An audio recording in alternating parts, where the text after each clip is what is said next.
Bonjour tout le monde, je m'appelle Daniel Audet, je suis professeur de mathématiques au Collège des Bois de Boulogne et je vais vous parler de déterminants de deux vecteurs de R2. Avant même de parler de déterminants, il va falloir parler d'orientation d'une base dans R2.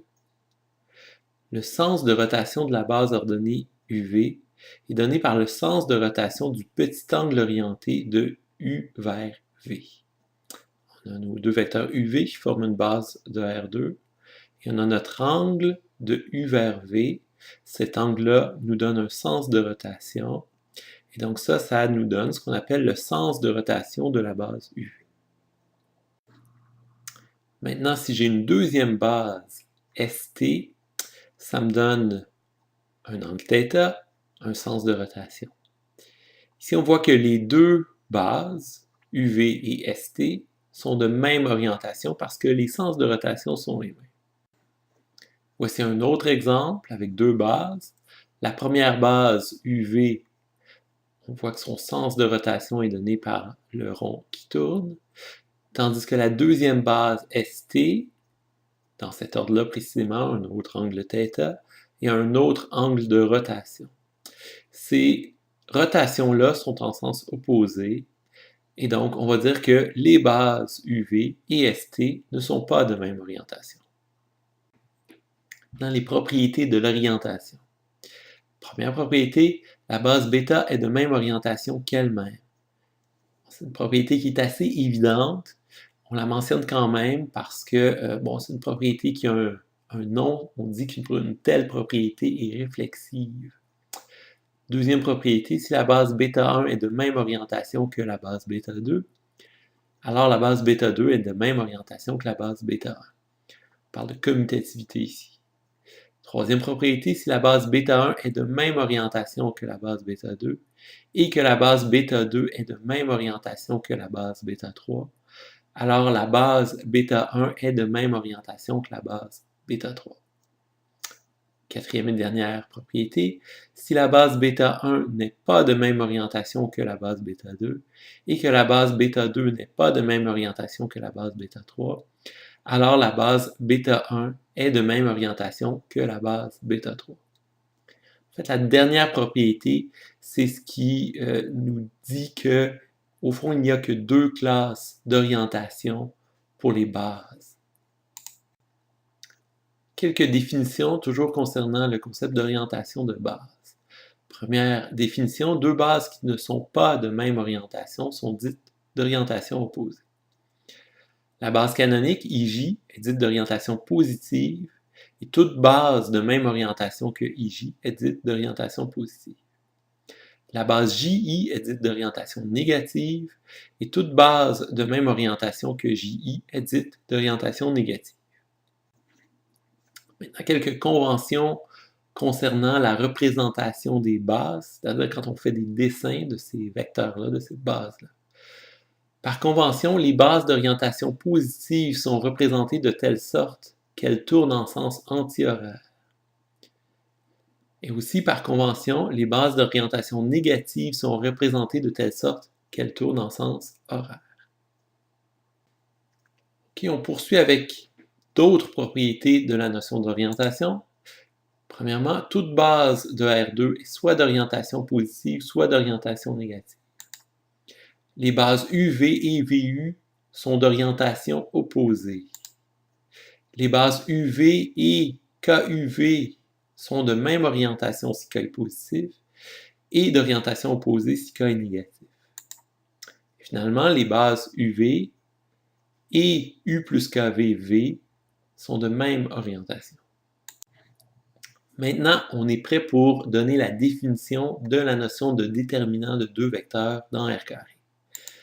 Alors, le déterminant de la base ordonnée UV, noté delta UV, est égal à l'aire du parallélogramme engendré par U et V, affecté d'un signe positif si la base est d'orientation positive, ou affecté d'un signe négatif si la base est d'orientation négative. On parle d'aire orientée. Et dernière chose, si la suite ordonnée UV n'est pas une base, c'est-à-dire si les deux vecteurs sont parallèles, alors son déterminant est nul, par définition. Maintenant, quelques propriétés des déterminants. Première propriété qui affirme la chose suivante, le déterminant de la suite ordonnée IJ est 1. Donc ça, c'est le cas parce que le parallélogramme engendré par IJ est un carré 1 par 1, donc son R est 1. De plus, la suite ordonnée IJ est d'orientation positive, donc le déterminant est plus 1. Deuxième propriété, si les deux vecteurs U et V sont parallèles, alors le déterminant de U et V est 0. Donc ça, on peut voir ça directement à partir de la définition, le deuxième point dans la définition. L'autre façon de le voir, c'est de se dire que les deux vecteurs U et V engendrent un parallélogramme qui est complètement écrasé sur lui-même, écrasé sur un segment de droite. On dit que le parallélogramme est dégénéré et donc que son R est nul. Troisième propriété affirme que le déterminant de KU et V est égal à K fois le déterminant de la suite UV. Bon, on peut illustrer cette propriété-là avec l'exemple suivant. J'ai deux vecteurs UV. Maintenant, ils m'engendrent un certain parallélogramme. Maintenant, si je triple le vecteur U, comme ceci, j'obtiens un nouveau vecteur 3U. Et donc, j'obtiens un nouveau parallélogramme. Maintenant, le nouveau parallélogramme, son R, c'est le triple de l'R de l'ancien parallélogramme. Donc, j'ai la relation delta 3UV est égal à 3 fois delta UV. Maintenant, cette propriété-là est vraie aussi si le scalaire K est négatif. Par exemple, revenons à nos deux vecteurs UV qui m'engendrent un certain parallélogramme. Si on multiplie le vecteur U par le scalaire moins 1, on obtient une nouvelle suite moins UV et un nouveau parallélogramme, représenté ici en rose. Maintenant, on voit que les deux bases UV et moins UV ne sont pas de même orientation. C'est donc que les déterminants diffèrent d'un signe. Et donc, le déterminant de moins UV, c'est moins le déterminant de UV. Propriété D4, qui est une propriété de distributivité, qui affirme qu'on peut, dans le déterminant, distribuer le vecteur U sur la somme vectorielle V plus W. Et donc, ça fait en sorte que le déterminant de U, V plus W, est égal au déterminant de UV plus le déterminant de VW. On va illustrer cette propriété-là avec l'exemple suivant. Donc, j'ai trois vecteurs UV et W. Je vais commencer par faire la somme des vecteurs V et W.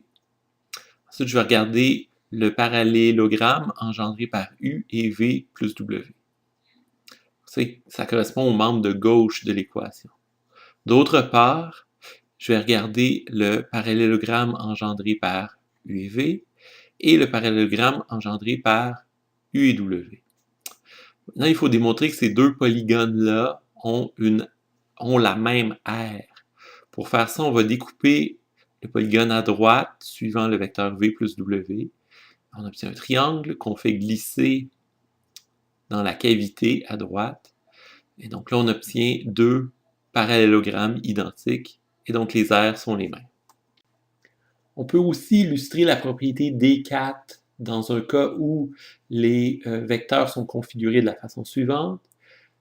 Première chose, on regarde le vecteur V plus W, puis on regarde le parallélogramme engendré par U et V plus W, d'une part. D'autre part, on peut regarder le parallélogramme engendré par U et V, qui n'est pas de même orientation que le précédent, ainsi que le parallélogramme engendré par U et W. Ici, on voit que ces deux parallélogrammes-là se superposent, ces deux parallélogrammes qui sont d'orientation opposée. Il y a une partie des aires qui s'annule étant donné qu'elles sont de signes opposés dans le déterminant. D'autre part, on peut prendre le triangle qui est ici à droite, l'amener à gauche, de telle sorte que les aires s'annulent, et donc on obtient deux fois le même parallélogramme, et c'est ça qui établit l'égalité dans la propriété D4. Maintenant, propriété D5 affirme que quand on permute les vecteurs U et V, l'aire ne change pas. En fait, la seule chose qui change, c'est l'orientation de la base UV. Donc, le déterminant de UV et le déterminant de VU sont égaux, sauf pour un signe de différence. Donc, ici, j'ai UV. Ici, j'ai VU. On a que ces deux bases-là sont d'orientation opposée. Et donc, les déterminants sont les mêmes, à part pour un signe de différence. Puis, finalement, la propriété D6, qui est très utile dans le calcul des déterminants, affirme qu'on peut ajouter à un des deux vecteurs un multiple d'un autre sans affecter la valeur du déterminant. Par exemple, ici, j'ai mes deux vecteurs UV, j'ai mon parallélogramme. Je peux ajouter à U un multiple de V et j'obtiens un nouveau parallélogramme. Maintenant, ce nouveau parallélogramme-là a une aire égale à l'ancien parallélogramme. Et puis ça, on peut le voir de plusieurs façons. Une d'entre elles, c'est de découper comme ceci le nouveau parallélogramme, puis d'amener ce morceau-là dans le trou qui était laissé blanc.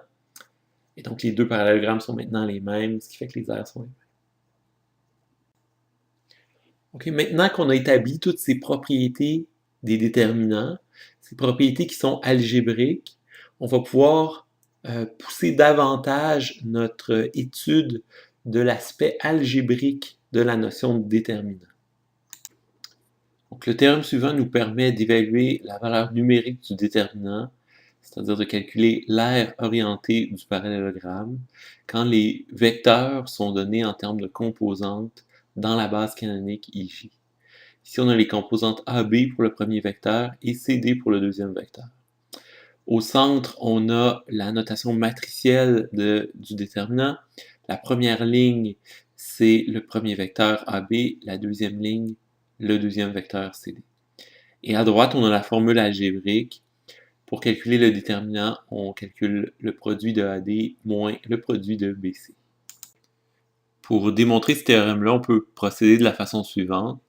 Première étape, ça consiste à réécrire les deux vecteurs AB, CD avec la notation IJ. Donc, on obtient AI plus BJ et CI plus DJ.